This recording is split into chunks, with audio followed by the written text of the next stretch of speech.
Hello dog lover. In this video we're going to go in details regarding a topic that I know many of you are struggling with, which is having a stubborn dog and how to deal with training a stubborn dog. Whether it's refusing to come when it's called, or it's not listening to you when you ask it to do something, or simply being a difficult dog to train, don't worry, you got a solution for you today. I'm gonna share some tips and tricks that you can start implementing right away and get some results. So let's get started.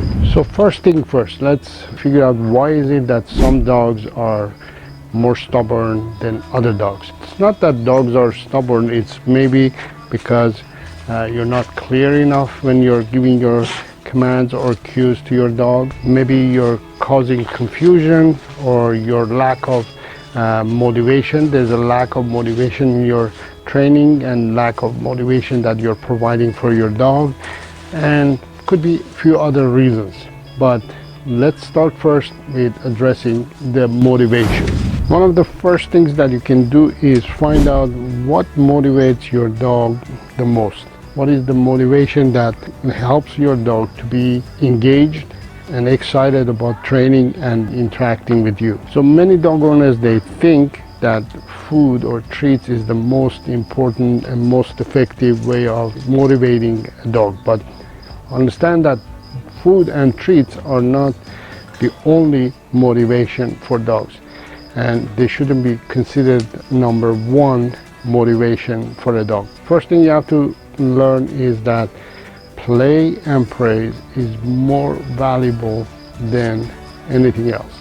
Play and praise will win over treats and food. So for example, if I have two dogs here, one of them is toy play motivated, the other one is praise motivated. So you have to figure out and find out which one your dog prefers the most. Is it play? Is it praise? So here's the demo.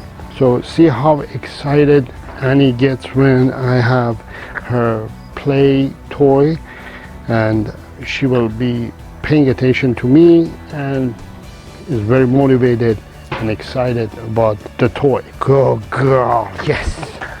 She loves to get rewarded with a toy or play itself. See how focused and excited she is. Good girl. There you go. Go get it. And here's Harvey. Harvey, come. And Harvey likes to be praised. Good boy. Yes, my boy. Harvey, sit. Good boy. Good, sit. And he loves to be praised rather than played with. And see, he still loves to play, but praise is his number one reward. The next thing is being consistent in your training. So for example, if I want Annie to sit, I'm just going to say sit. Instead of saying various words like take a seat or sit down or sit please, all of that, instead of that, I'm just going to ask her to sit. Annie, sit. Good, sit. Again, Annie, sit. Good, sit. So all the time, every time you're training your dog, make sure you're doing the same gesture and same consistency. And he said, good, sit. And consistency helps you to get better and consistent results. And he said, good girl, good, sit. Yes. Now the next tip that I have is stick to training your dog using positive reinforcement rather than punishment or getting emotional or angry when you're training your dog. So when you use punishment, you're going to get negative results, but when you use positive reinforcement, you're going to get consistent positive results. So Annie, sit. Annie, down. Good girl, good girl. You see, she's in a good positive state of mind, and I'm not using punishment, and I'm not trying to be aggressive or anything like that. Annie, down. Stay. Good girl. There we go.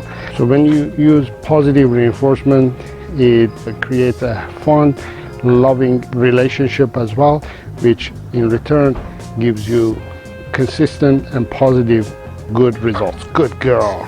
So, and the next thing again I want to emphasize is clear communication. So if I want Annie, for example, to sit, I'm going to say, Annie, sit. So I'm using the hand signal, I'm using the verbal cues to ask Annie to do, and when she sits, I'm going to reward her clearly as well. Good girl. I want her to know that the reason she's getting the ball and she's playing and interacting is because she sat down.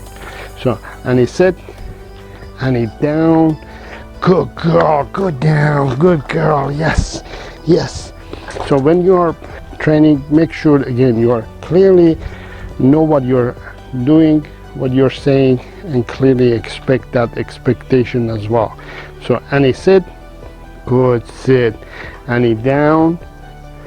Good, down. Annie, stay. Go get it. Okay, clear communication allows you to have great results, expectations, and also you get the results that your dog deserves. So take your time, be patient, and don't rush, and make sure that you're taking all the right steps in order for you to have expectations from your dog to respond to your cues and commands. And if you have done everything properly based on the lessons that you learned today, you shouldn't get the results of stubbornness. You should be getting good results out of your stubborn dog. Now I have an ebook called 2 Simple Changes. Go ahead and grab that ebook. The link is in the description, which will provide some additional information that you need. Now that you know how to deal with your stubborn dog, go ahead and watch this video. Make sure to subscribe to my channel and hit the bell icon as well. And if you have any questions regarding this topic, please feel free to ask them in the comments area. And until next time, have fun with your dog.